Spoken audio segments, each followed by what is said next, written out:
Cricket ரசிகர்களுக்கு வணக்கம். இன்று நாம் மிகவும் சுவாரஸ்யமான பரபரப்பான ஒரு டெஸ்ட் போட்டியை பற்றி விரிவாகவும் ஆழமாகவும் பார்க்க போகிறோம்.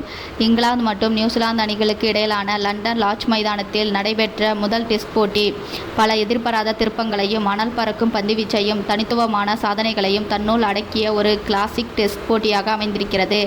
கிரிக்கெட் வரலாற்றில் லார்ட்ஸ் மைதானம் என்பது எப்போதுமே ஒரு புனிதமான இடமாக பார்க்கப்படுகிறது.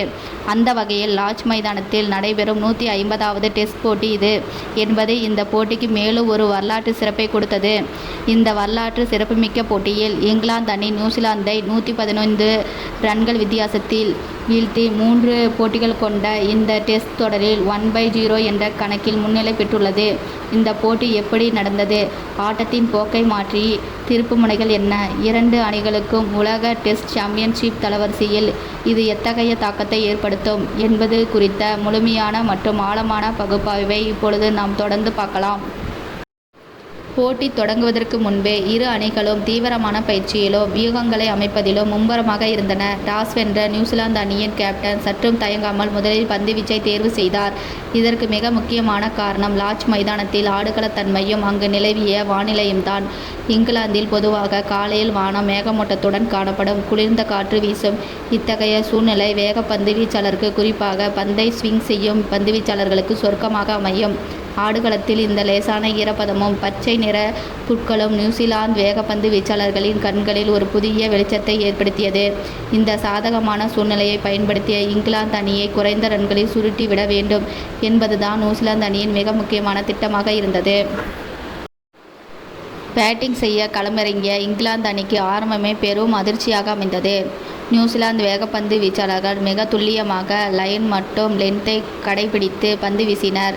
பந்து காற்றில் அங்கும் இங்கும் ஸ்விங் ஆனதால் இங்கிலாந்து தொடக்க வீரர்கள் பந்தை சரியாக கணித்து ஆட முடியவில்லை. ஆடுகளத்தில் இருந்து கிடைத்த பவுன்ஸும் வேகமும் பேட்ஸ்மேன்களை கடும் திணறலுக்கு உள்ளாக்கியது. விக்கெட்டுகள் மடமடவென சரிய தொடங்கியது. முன்னணி பேட்ஸ்மேன்கள் அனைவரும் சொற்ப ரன்களில் பெவிலியன் திரும்பினர். இங்கிலாந்து அணி எப்போதுமே தங்களுடைய சொந்த மண்ணில் அதிரடியாக விளையாடி பாஸ்பால் என்ற தங்களது புதிய அணுகுமுறையை கடைபிடிக்கும். ஆனால் இந்த முறை நியூசிலாந்து பந்துவீச்சாளர்களின் அபாரமான கட்டுப்பாட்டிற்கு முன்னால் அந்த அணுகுமுறை சுத்தமாக எடுபடவில்லை.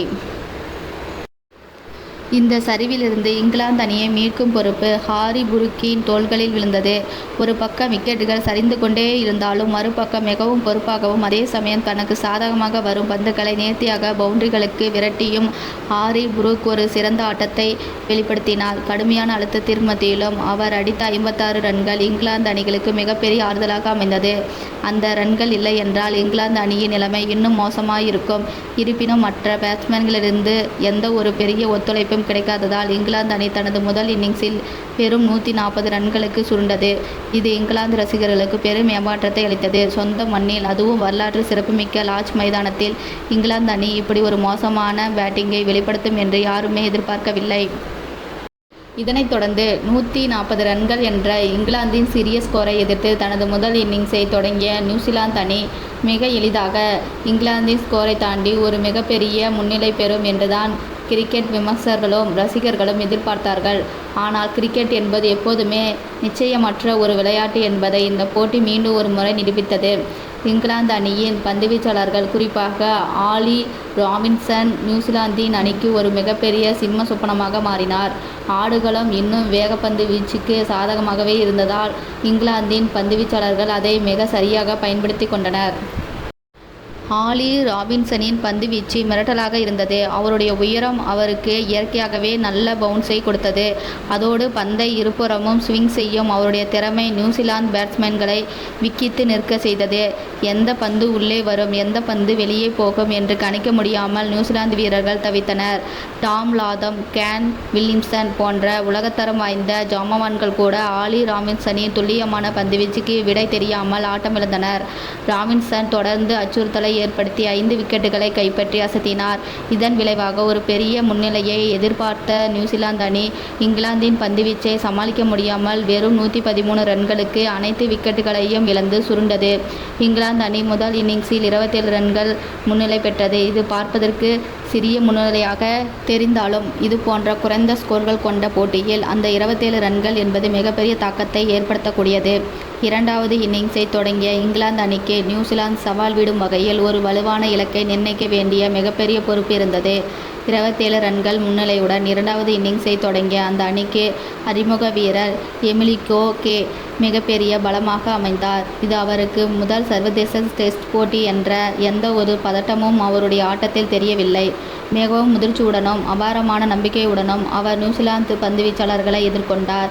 நேர்த்தியான ஷாட்கள் மூலம் சிறப்பான ஸ்டெபின்ஸ் மூலமும் அவர் நிலைத்து நின்று ஆடினார். எமிலியோ கே எடுத்த 57 ரன்கள் இங்கிலாந்து அணியின் இரண்டாவது இன்னிங்ஸுக்கு மிகப்பெரிய அஸ்திவாரத்தை அமைத்து கொடுத்தது. அவருக்கு துணையாக ஜெமி ஸ்மித் மிகவும் பொறுப்பான ஆட்டத்தை வெளிப்படுத்தினார். சூழ்நிலையின் முக்கியத்துவத்தை உணர்ந்து தேவையற்ற ஷாட்களை தவிர்த்து சிங்கிள்ஸ் மற்றும் டபுள்ஸ் மூலம் தொடர்ந்து ரன் ரேட்டை நகர்த்தி கொண்டே இருந்தது. அவர் 39 ரன்கள் சேர்த்து அணியின் ஸ்கோரை உயர்த்தினார். அதே வேளையில் நியூசிலாந்து தரப்பில் நாதன் சுமித் மிக சிறப்பாக பந்து வீசினார். விக்கெட்டுகளை வீழ்த்த வேண்டும் என்ற முனைப்புடன் அவர் வீசிய ஒவ்வொரு பந்தும் இங்கிலாந்து பேட்ஸ்மேன்களுக்கு நெருக்கடியை ஏற்படுத்தியது. ஆடுகளத்தில் இருந்து பவுன்ஸை சரியாக பயன்படுத்தி ஷார்ட் பிட்ச் பந்துகளாலும் யாக்கர்களாலும் அவர் மிரட்டினார். அவருடைய அபாரமான பந்துவீச்சின் காரணமாக இங்கிலாந்து அணி சீரான இடைவெளியில் விக்கெட்டுகளை இழந்தது. தன்னுடைய கணிசமான லைன் மற்றும் லென்த் மூலம் நாதன் சுமித் 6 விக்கெட்டுகளை கைப்பற்றி இங்கிலாந்து அணியை கட்டுப்படுத்தினார். அவருடைய இந்த சிறப்பான பந்துவீச்சு நியூசிலாந்து அணிக்கு பெரும் நம்பிக்கையை கொடுத்தது. இறுதியில் இங்கிலாந்து அணி தனது இரண்டாவது இன்னிங்ஸில் 226 ரன்களுக்கு ஆட்டமிழந்தது. முதல் இன்னிங்ஸில் பெற்ற 27 ரன்கள் முன்னிலையும் சேர்த்து நியூசிலாந்து அணி வெற்றி இலக்காக 254 ரன்கள் நிர்ணயிக்கப்பட்டது. நவீன கால டெஸ்ட் கிரிக்கெட்டில் 254 ரன் என்பது எட்டக்கூடிய ஒரு இலக்குதான். ஆனால் லார்ட்ஸ் மைதானத்தில் ஆடுகளத்தன்மை, பந்து ஸ்விங் ஆகும் விதம் மற்றும் இங்கிலாந்து பந்துவீச்சாளரின் தற்போதைய ஃபார்ம் ஆகியவற்றை வைத்து பார்க்கும்போது நியூசிலாந்து அணிக்கு இது ஒரு மிகப்பெரிய சவாலாகவே இருக்கும் என்பது தெளிவாக தெரிந்தது. ஆடுகளத்தில் லேசான வெடிப்புகள் ஏற்பட்டிருந்தால் பந்து சில நேரங்களில் வழக்கத்தை விட அதிகமாக எழும்பியது, சில நேரங்களில் தாழ்வாகவும் வந்தது. இது பேட்ஸ்மேன்களுக்கு ஒரு மிகப்பெரிய மனதளவு போராட்டமாகவே அமைந்தது. 254 ரன் எடுத்தால் வெற்றி என்ற இலக்குடன் தங்களது இரண்டாவது இன்னிங்ஸை தொடங்கிய நியூசிலாந்து அணிக்கு ஆரம்பமே மாபெரும் இடியாக அமைந்தது. இங்கிலாந்தின் வேகப்பந்து வீச்சாளர் கஸ் அட்கின்சன் மற்றும் ஆலி ராபின்சன் ஆகியோர் முதல் ஓவரில் இருந்தே அனல் பறக்கும் பந்துவீச்சை வெளிப்படுத்தினர். குறிப்பாக கஸ் அட்கின்சன் தனது அசுர வேகத்தால் நியூசிலாந்து தொடக்க வீரர்களை நடுங்க செய்தார். ஆடுகளத்தின் தன்மையை முழுமையாக பயன்படுத்தி அவர்கள் வீசிய பந்துகளை நியூசிலாந்து பேட்ஸ்மேன்களால் தொடக்கூட முடியவில்லை. அணியின் நம்பிக்கையுரிய நட்சத்திர வீரர்களான டாம் லாதம், டெவன் கான்வே மற்றும் கேன் வில்லிங்சன் ஆகியோர் ஒற்றை இலக்கு ரன்களிலும் சொற்ப ரன்களிலும் வரிசையாக ஆட்டமிழந்து பெவிலியன் திரும்பினர். கேன் வில்லிங்சன் போன்ற ஒரு நிதானமான வீரர் கூட ஆடுகளத்தின் சவால்களை சமாளிக்க முடியவில்லை என்பது இங்கிலாந்து பந்துவீச்சின் தரத்தை காட்டியது. ஒருபுறம் நியூசிலாந்து அணியின் விக்கெட்டுகள் சீட்டுக்கட்டு போல சரிந்து கொண்டிருக்க மிடில் ஆர்டரில் களமிறங்கிய கிளென் பிலிப்ஸ் மட்டும் தனி ஆளாக நின்று போராடினார். கிளென் பிலிப்ஸ் இறுதி வரை ஆட்டமிழக்காமல் 44 ரன்கள் எடுத்து ஒரு தனி மனித போராட்டத்தை வெளிப்படுத்தினார். அவருடைய இந்த ஆட்டம் நியூசிலாந்து அணி படுமோசமான ஒரு தோல்வியை தவிர்ப்பதற்கு ஓரளவு உதவியது என்றே சொல்லலாம். இருந்த போதிலும் நியூசிலாந்து அணியால் 138 ரன்களுக்கு மேல் எடுக்க முடியவில்லை. ஒட்டுமொத்தமாக நியூசிலாந்து அணி 138 ரன்களுக்கு சுருண்டது. இதன் மூலம் இங்கிலாந்து அணி 115 ரன்கள் வித்தியாசத்தில் ஒரு பிரம்மாண்டமான வெற்றியை பதிவு செய்துள்ளது. இந்த வெற்றி இங்கிலாந்து அணிக்கு ஒரு மிகப்பெரிய மன உறுதியை கொடுத்திருக்கிறது.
உலகெங்கிலும் உள்ள கிரிக்கெட் ரசிகர்கள் ஓவல் மைதானத்தில் நடைபெற இருக்கும் இந்த அடுத்த மோதலுக்கு மிகுந்த ஆவலோடு காத்து கொண்டிருக்கிறார்கள்.